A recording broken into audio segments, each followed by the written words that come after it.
What up? It's Ace Marcello, Sajid season product of the parish, and I'm tied in with Fletcher Roger at the Going Global Agency. You know we like that, yeah. Hold on, hold on, hold on. Yeah. Oh, oh, oh, oh. Hey, hold on, I can't stay with you, no. Hold on, Sajid say you no long. Yeah, okay. Yeah, bitch, I'm straight to the lead. Dropped out of college, moving the mouse. This shit got too hot, moving it proper. Send out my clientele to my little partner. Something bigger coming for a nigga. I can see it clearly, so I know it's big. Always had a reason, now I'm top dog. Always had the pieces that it pop. I overcome every obstacle you put in front of me. That they don't fear niggas that don't have no mind, cause they know they gonna kill each other. But when you Nipsey, when you Pop, when you these different people that made it, oh, that's dangerous. That's dangerous. You feel me? Come on, man. That Tito's is, yeah. Ace Marcello, man, we locked in, man. It's been a year since you've been here, man. It's only right that. A lot of change in the year, brother. Yeah, a lot of growth, bro. Witness a lot of growth on your end, definitely, bro. For as your artistry and as a person, because I know you personally. Yeah, and since way back. Hey, man, first of all, I'm going to say on my end, I got to thank Jeff. You know, no agenda. This is just, we just chopping it right now, really, over some hard liquor. I got to thank Jeff that we even here, for one. That's the homie. You know, we had our own, just had differences as black men. And, you know, a lot of this we talking about now, it's like, what I say about that is, I'm glad that as black men, you know, we settled it, we talked about it like men, and we here.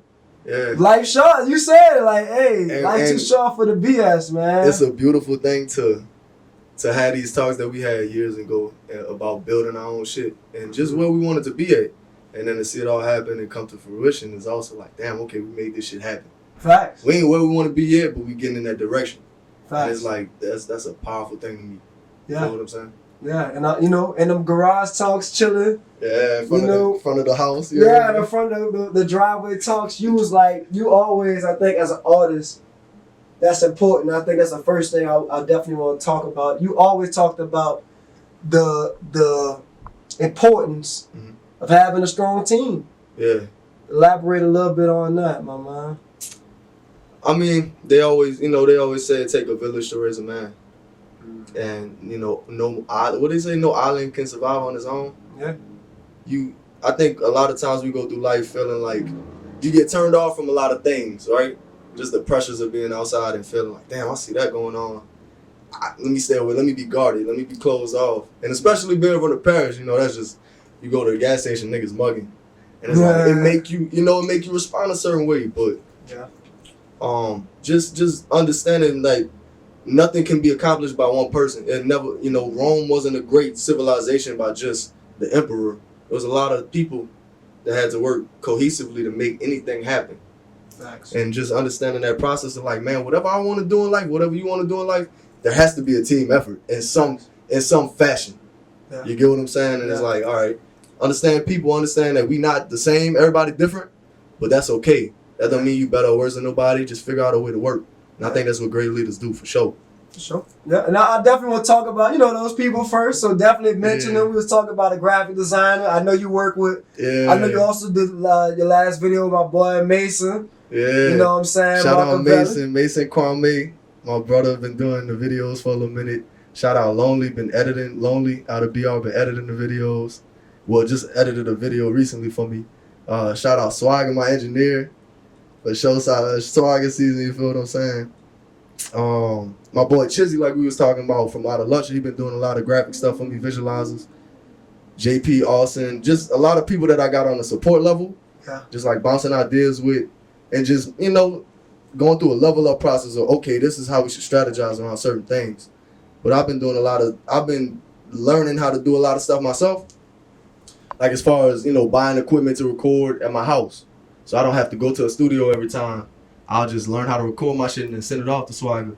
I done bought Photoshop. I done bought all of these different, like all the covers I've been making recently, I've been making them. Yeah. So it's just stuff like that. And then, you know, also using Fiverr. I think if you don't have a team of like tangible people around you that can do certain things. Fiverr's very important. You can go to Fiverr and you can pay, you know, I've used it to get to them people on their shit. You know what I'm saying? Like, for the wins, I use Fiverr. It's legit. It's logos, totally all type of shit you need. So you can make it happen. You get what I'm saying? You don't have to have people around you. A lot of times we feel like you need your friends or these people to do stuff, but they might not be capable of it, or they might not have a passion to do that type of shit. You can't make nobody do nothing. Mm-hmm. Go to Fiverr. That's what people, they on there to do this type of stuff. Facts. Looking for work. Yeah, they're looking for the work. Shout out Fiverr. They need to sponsor a nigga. So definitely go ahead. As far as you starting music, like your first time making music. So what? I won't just say like what three people influenced it, but what sparked you first? What sparked you to just to express yourself through music? To start by expressing through music. So, my bro JP, you know JP. Yes, sir. He was already making music in like the St. Joan of Arc days. They was making music and stuff, and he had a little Cubase set up in his room. He had already been, it's like I don't want to say low end, but it's an entry level recording setup. And I remember one day we was over there on 51, old 51, playing ball in the summertime before high school. Parish activities. Normal parish shit. And I used to live on New 51, so I had crossed over. You got to cross the street. I went in his backyard when we was chilling by Trey Bartholomew. And it was me, JP, and John. And JP and John they was like, man, I'm about to do this little freestyle or whatever. This was when Tony Montana came out by Future. Mm-hmm. So that's a long time ago. That's right when it started hitting the radio. Mm-hmm. So they was like, yeah, we about to do this Tony Montana. We're going to call it Joe Montana. So I'm in the back seat. I thought I was going to be Kobe. You feel me? Like my turnaround was getting mean. I was like, okay, I'm about to bone with this shit. Right. So you just was on something like, I'm about to be a basketball player. That was something I felt like was my path. But I remember we went to Circle K one day after we was playing ball and we was just going to get Gatorades and shit. And then John and JP was in the front. They was talking about, we about to do this little freestyle when we get back. So I'm in the back. I'm like, all right, that's cool. I ain't fucking with it. I ain't no rapper. I always like music, but I never had no intention to really write. I never really felt that urge. Yeah. But I don't know. I really owe a lot to them because one of them just handed me a notebook. They was like, man, hop on that shit. Yeah. JP definitely been pushing you positively for a minute. Yeah. In your corner, for real. So, damn, I think I was probably like 14. And they just handed me a notebook and I just wrote. I just started writing. Yeah. And I still remember how effortless it was. Never did it before, but from that moment, I never put it down. And it was, looking back, it's like, damn, that had to be Were you something. As a youngin', were you into English more? Or did you like English and like writing or literature? Not at that time. I think, I started taking comp classes and stuff, honors comp. Towards senior year, I had already been making music. Yeah. But before that point, I was gifted in math. Math was my thing. Yeah. And that was crazy because I never really liked writing or nothing. I hated reading. I hated writing before then. So it had to be a faithful moment for that to happen. Yeah, it was all fate. But to get, all right, so that was the time. Was when I was 14. That was the moment that I started writing. And I never put it down. I just started recording by his house in the corner. And then, I think who influenced me was J. Cole to start off with. Right. Because that was the time when J. Cole. I know that. Yeah, first stuff is very heavy J. Cole. Big shout out to heavy J. Cole influenced your first. And it was, we grew up on Wayne and shit, right? So that was what I knew of a certain way of rapping. Yeah. I hadn't heard Jay-Z and none of these I really hadn't listened to that type of shit. Right, the East Coast vibe. Yeah, but when I heard J. Cole, son, I was like, it was just different for me. Because I was like, I didn't know it could be like this to where it was really emotional or... Still is. He's a different artist. Yeah, but listening to Wayne, it's it's just flexing. It's not to say just flexing, but it was catchy, funny, not funny shit, but cool shit. And true shit. Yeah. You rapping something that's true. J. Cole, when the climb back, it's like a nigga in your house eating up all your groceries. No, I'm talking about come up though. Right, no, I'm just saying in his recent songs, he's saying shit that's true. You can relate. Yeah.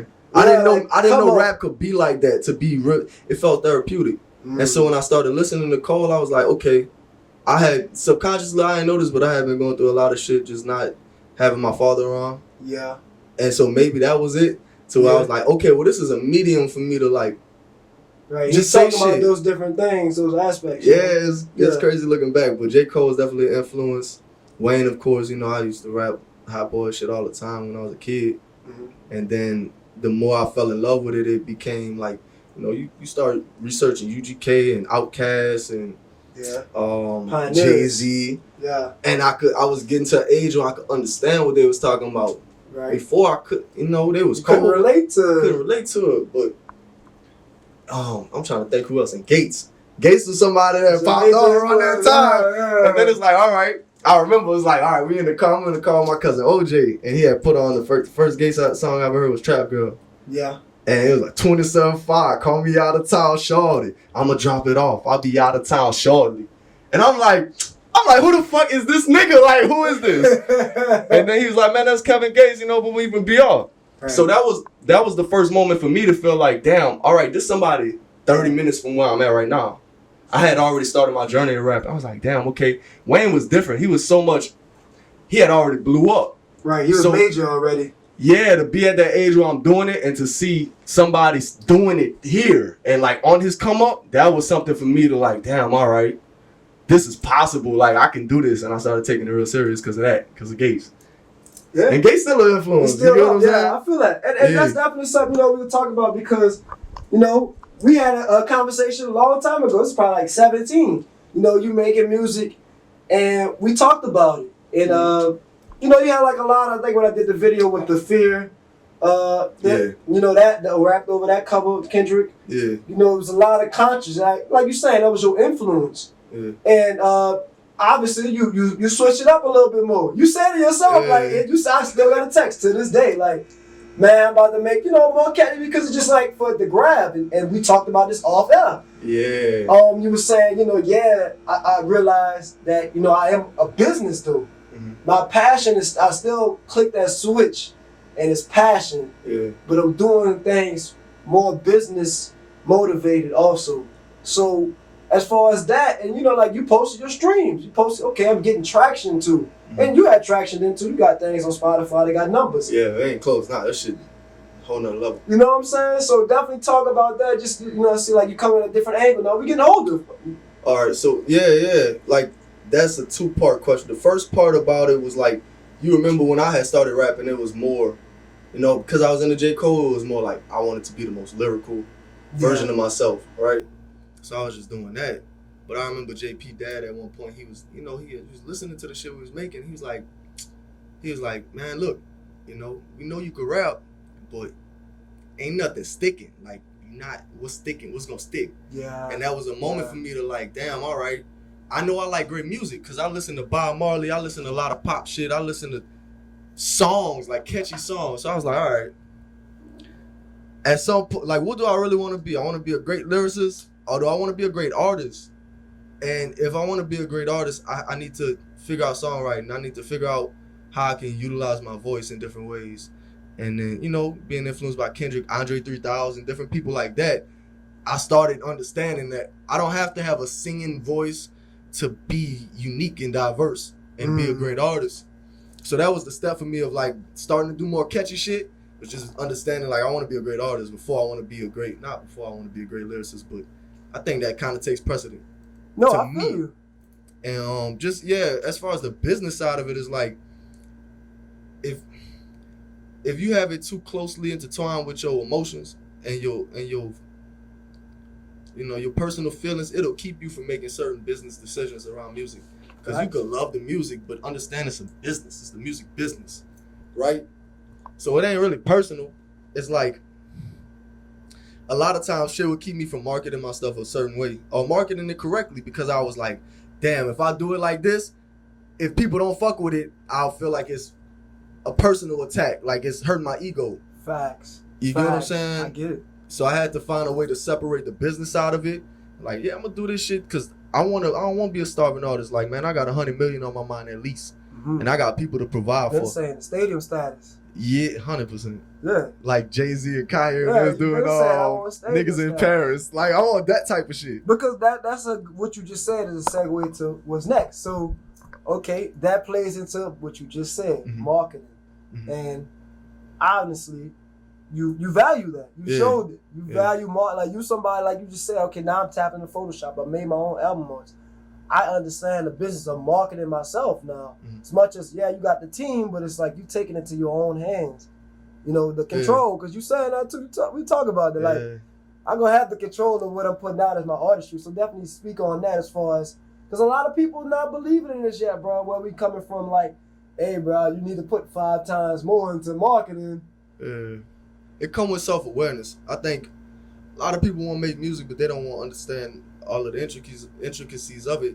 And it's like, for me, I need to know how to do these things. So you know, I need to know how the process of a treatment goes, so that I can relate that to a videographer or you know, whoever's doing my People videos. Still don't want to write down treatments. I need to know how engineering works and how to actually record, so that I can tell, so I can look.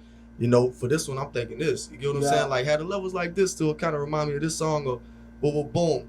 Yeah. I need to know all of these things so that I can adequately explain that vision that I have for things. You get what I'm saying? But as far as the marketing, I think that's the most important thing right now, because they got a lot of people that got one good song or a great song. They put a bag behind the mute, this one great song, and they change their whole life. But people just worried about spending as much money making the music, and then they got $100 marketing budget, and you just working backwards. You hustling backwards. Your marketing budget to me should be backwards. Like 3-4 times as big as whatever you spent on go beats. Make the song. 100%, bro. 100%. You are hustling backwards. Please. Yeah. I've said it. Ace just came in and said it on record. Mm-hmm. If you're not putting money in your, this is free game. And you don't really care about it if you're not. You get what I'm saying? That's how I feel. Like, if you got money to go smoke $200, $300 worth of weed every week, but you can't, you know, that's $800 to $1,200 a month of marketing that you could be putting in, and, you know, just making sacrifices. Like, keep going. Just making sacrifices, bro. Okay, you smoking all this weed, you get what I'm saying? But if you just invested in yourself, a year, 2 years from now, nigga, you won't have to pay to smoke weed. You gonna have your own strain. You gonna get paid to smoke weed. Preach. So that's kind of why I like fell off of the, you know, smoking. And I've been sober for about a month and a half now. Come on. And you know me. Yeah. You know me. I love it. And not saying it's a bad thing. I love the health benefits of it. But for me, consciously, it was like, just making sacrifices. Like, do I really love music enough to save this money? Yeah. And to open up bigger opportunities to make more money, so I could push more money into this. Facts. And, you know, we won't be young millionaires, young moguls. It's like, man, we need multiple streams. We need to really, you know, when we get older, we got people to take care of. I got a little sister, you got Mello, I got a little brother. Yeah. You get what I'm saying? And it's like, all right, we got to put our selfishness aside sometimes, of like, I just want to be in the moment and feel good. I got to go through the storm a lot of times for me to, that's just how I've been feeling. Like, I got to die on my sword. I can't look myself in the eyes if I know I ain't do everything I'm supposed to. Like, it's just and it's like, we was talking about respect. It's like a self-respect thing. I can't expect myself to go out and respect environments and respect people's energy if I don't respect myself and what I'm doing. And I felt like a lot of times I would just be talking to myself, but if I wouldn't put the action behind it, how could I really respect it? If you ain't living that truth. And it's not like the music was never false, but it was like, damn, all right, I'm saying all of this shit, but I'm not sacrificing here, and this might make it pop off. It's like, I can't look myself in the eyes if I don't go hard every day, because you don't know, we got a lot of partners that done died. You don't know how much time you got, and it's like, I don't want to spend every second of my day just getting after it. So at least I could die like a gangster. I gotta die a gangster. So. Big gangster, huh? So I mean, you said it just now, and that's the transition to the next thing, which is the connection between self-awareness and success in life. Speak on that. Man, I think a lot of the problems we go through that we might perpetuate to other people and just push it off and be like, oh, it's just, I'm a product of the parish, or this is where I'm coming from, and it's other people. I think a lot of times if you're able to be self-aware and brutally honest with yourself, you'll realize how much of a part in these situations you have. And it's like, that was a big step for me. Was I was raised by two women, and they did the best they could, but I understand that women can't raise a man to be a great man. I had to go outside and find these influences. You know what I'm saying? Like John and my cousin. I used to follow John around like a little cat. Like when you feed a cat, they just be following you around. But I never knew why, but it was because I knew he had a strong foundation. He had a strong household. And his dad knew me. Jay Fresh is a real man. You get what I'm saying? I respect real men. Yeah. So I knew I needed that. And they was always brutally honest with me. You get what I'm saying? They always whenever I was doing some fuck shit, and I didn't even know it. Telling you, yeah. Like, You don't grow like that. mm-hmm. So I think just understand, and I think the music has gotten a lot better. I've been making steps towards progress. Yeah. Just by being self-aware. Like we was talking off air about, a couple of days ago we was talking about like I felt like I was going down this destructive path. Yeah. And it's like a crossroad, right? You in the middle, and you go this way down destruction, and this way is the growth. Yeah. Once you travel down this path, you got to come back down this path to get back to the starting point. So I feel like I'm finally, I'm not, I don't know if I'm on the path of growth yet, but I'm definitely back at the crossroad. And that's only by self-awareness. You get what I'm saying? That's a powerful thing. And no matter what you're trying to do, whether it's music or starting a business, you have to be brutally honest with yourself. Yeah. That's it. Yeah, I agree. You got to be aware. You got to analyze, hey, what am I doing? Because it's so much easier to look from the perspective that you look out.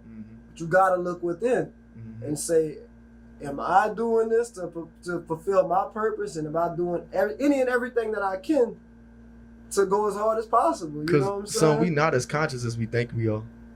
I think 90% of the shit we do on a daily basis is unconscious. It's just habitual. And you can you can realign your habits, but you got to be conscious of it to do that. Mm-hmm. And we had a lot of talks about relationships and shit. Yeah, we gonna speak on that. We gonna speak on that. But that was a real thing, having to be self-aware. Like I remember you almost forced me to be self-aware a lot of times about that shit.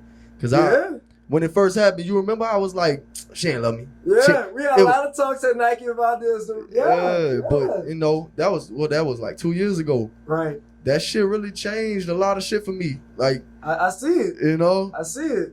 And it is what it is. Yeah. I see it, bro. Cause you were saying then you'd be aware, like, oh wait, I ain't working, I ain't doing this. Yeah. Somebody give me bread, like they love me and I do this with. Like that's what you're saying with the weed. It's like you start to see it. You start to see it, but you don't fully accept it. It takes time for you to fully accept, like, oh, okay. To me to get out my way. Like, I was doing this, and this, and this. And how could that person respect that?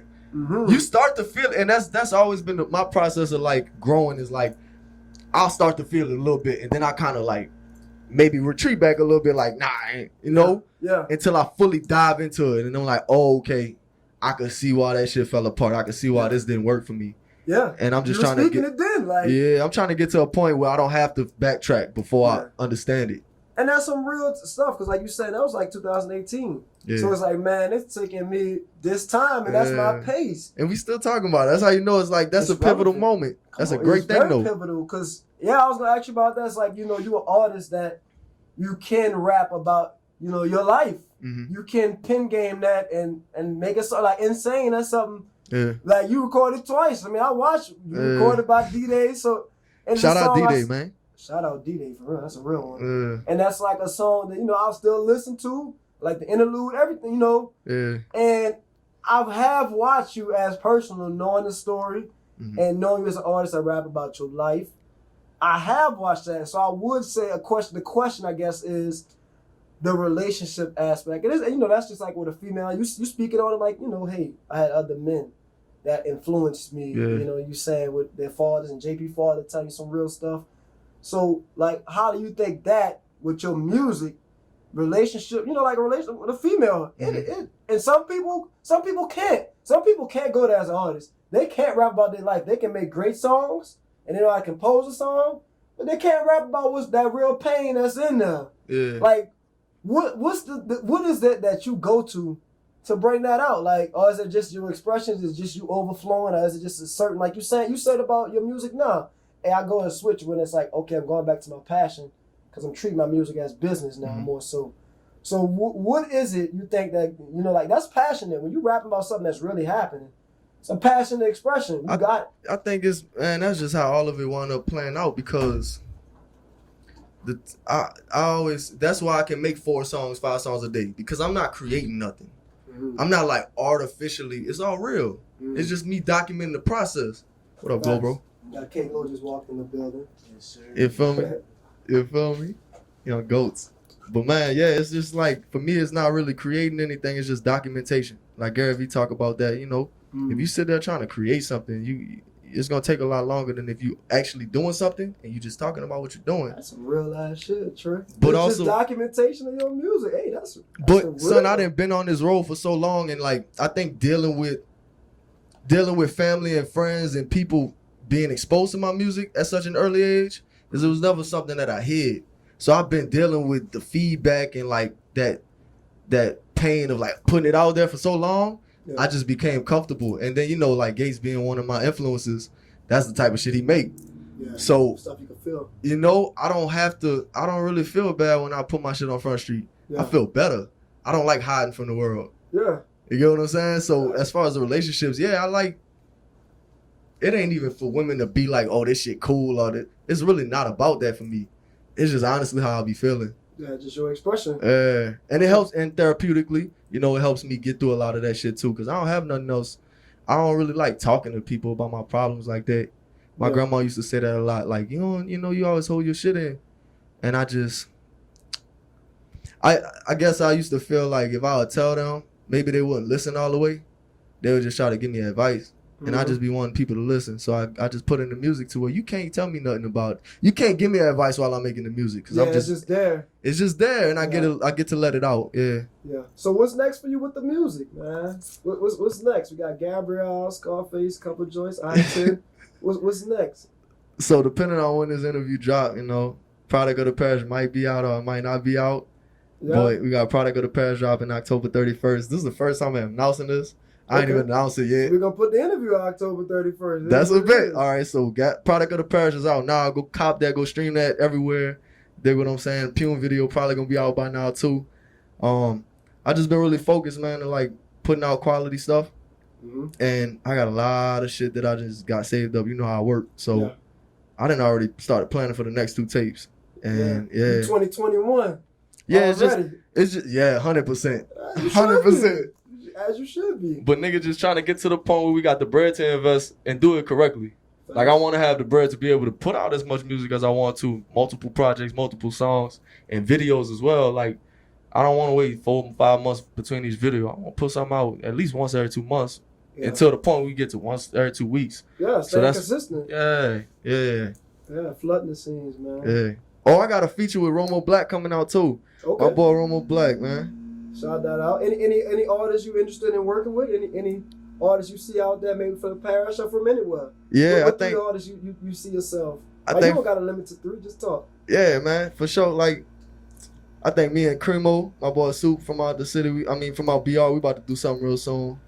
DQ, we about to do some shit. I've been working with Fresh, a different breed.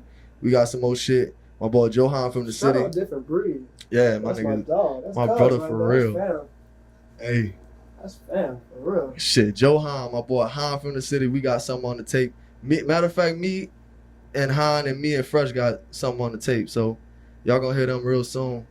And then shit, just, artists from, I guess. That's Product of the Parish tape? That's gonna be a tape? Yeah. Okay. Yeah. It feel like an album though. It's gonna be an album. Yeah. I'm tripping. October 30th, the day before Halloween. October 30th, okay, yeah. It's the Friday before Halloween. Man. But yeah, shit, I want to work with Dirk and them at some point. I love Dirk. I want to work with them. I definitely need a Nip feature. I gotta tap into the all money. And once I build up my leverage to that point, just some real shit. You get what I'm saying? I feel you. That's your goal. Like some ownership shit. I want. I can see it happening. You speaking it. Oh fuck! I need that whole verse at some point. That Wayne verse. You're about to say. Drake. There's a ton of artists I want to work. Oh, we was talking about Brent Fayez. Toxic slutty boy shit. You feel me? We need that. Too many that's the one. Yeah. That's the one right there. Ain't you? Yeah. Type vibes, man. Man, where can they find you, man? Where can they find you at on the socials, man? You got the website too, man. Yeah. I got the Sachi Season website, SACESCSZN.com. You go click on that link. It'll take you to all of my distribution services, streaming services. You can just go pick whatever one you got. Currently trying to build up the YouTube at Ace Marcello TV, on Instagram at Ace Marcello, and just in the process of building brands too. So y'all just gotta stay tuned. We got a lot of shit dropping. Yeah. Factual, man. I'm glad we got to do this, man. You came in, gave some game, bro. It was necessary. A lot to look out for you. It's a lot that they can go find right now. You know, as far as my last question is a question I ask anybody. As far as just you, Ace Marcello, is there anything that you could tell yourself, your 18-year-old self? What would you tell 18-year-old Trey? You was right about it. I would tell myself that this is definitely something that you're still passionate about and that you're gonna be passionate about for a long time, but just to be more fearless, and to make more sacrifices. To not let it get to the point where you losing your soul before you realize, damn, I gotta, you know. I think had I been more fearless at 18, the shit probably would have happened a lot earlier. But, you know, better late than never. Yeah. It's a beautiful journey. Yeah. Like keep I just, going. you know, Keep embracing the good and the bad of it, because it's your story, going. you know. So that's what I would tell myself. Yes, sir, man. And we'll have this conversation in 5 years when niggas sitting on 100 mil, and I'll be like, yeah, this nigga's right. Today's episode Dumb. was produced at a stadium way in Luxembourg. Bitch, Tokyo. I mean that. Today's Shout it out, episode man. was Shout produced out. by Going Global Agency. Yeah. And that's that. We done. Side season out.